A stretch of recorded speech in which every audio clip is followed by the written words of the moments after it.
Perkenalkan, nama saya Andini Rahmawati. Saya dari Prodi S1 Manajemen di UPBJ UT Bogor.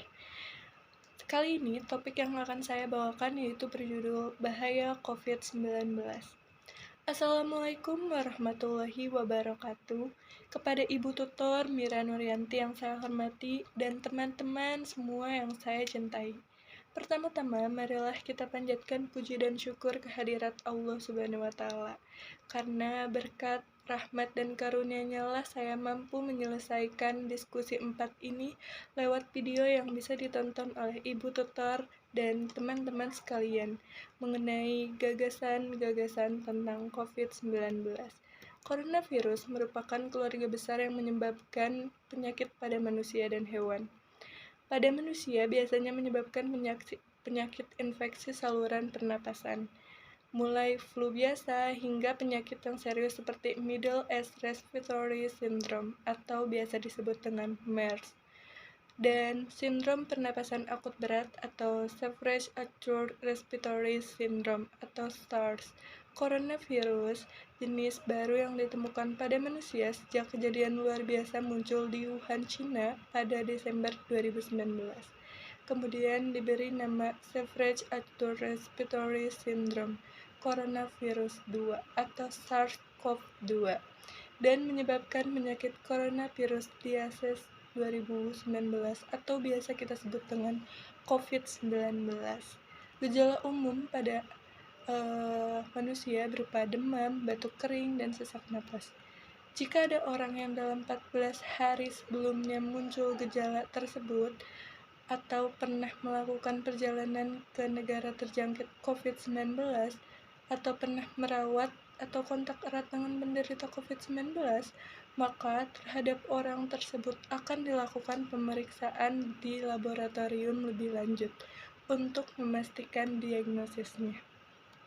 Seorang dapat terinfeksi penderita COVID-19 karena penyakit ini dapat menyebar melalui tetesan kecil atau biasa disebut dengan droplet dari hidung atau mulut pada saat batuk atau bersin. Droplet tersebut kemudian jatuh pada benda di sekitarnya. Kemudian, jika ada orang lain menyentuh benda yang sudah terkontaminasi dengan droplet tersebut, lalu orang itu menyentuh mata, hidung, atau mulut, segitiga wajah, maka orang itu dapat terinfeksi COVID-19. Atau bisa juga seorang terinfeksi COVID-19 ketika tanpa sengaja menghirup droplet dari penderita. Inilah sebabnya mengapa kita penting untuk menjaga jarak hingga kurang lebih 1 meter dari orang yang sakit. Sampai saat ini, para ahli belum menemukan dan terus menyelidiki untuk menentukan sumber virus, jenis paparan, dan cara penularannya.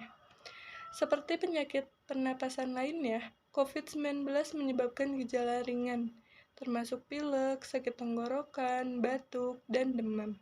Sekitar 80% kasus dapat pulih tanpa perlu perawatan khusus. Sekitar 1 dari 6 orang mungkin akan menderita sakit parah, seperti disertai pneumonia atau kesulitan bernapas, yang biasanya muncul secara bertahap. Walaupun angka kematian penyakit ini masih rendah, sekitar 3%, namun bagi orang yang berusia lanjut dan orang-orang dengan kondisi medis yang sudah ada sebelumnya, seperti diabetes, tekanan darah tinggi, dan penyakit jantung, mereka biasanya lebih rentan untuk menjadi sakit parah.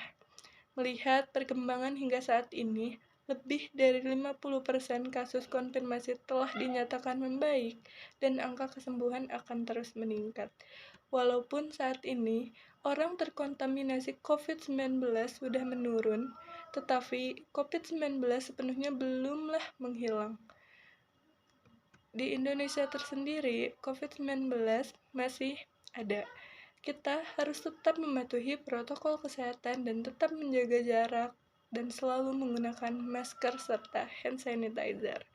Demikian uraian yang dapat saya sampaikan. Atas perhatiannya saya ucapkan terima kasih.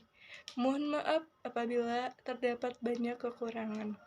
Wassalamualaikum warahmatullahi wabarakatuh. Terima kasih.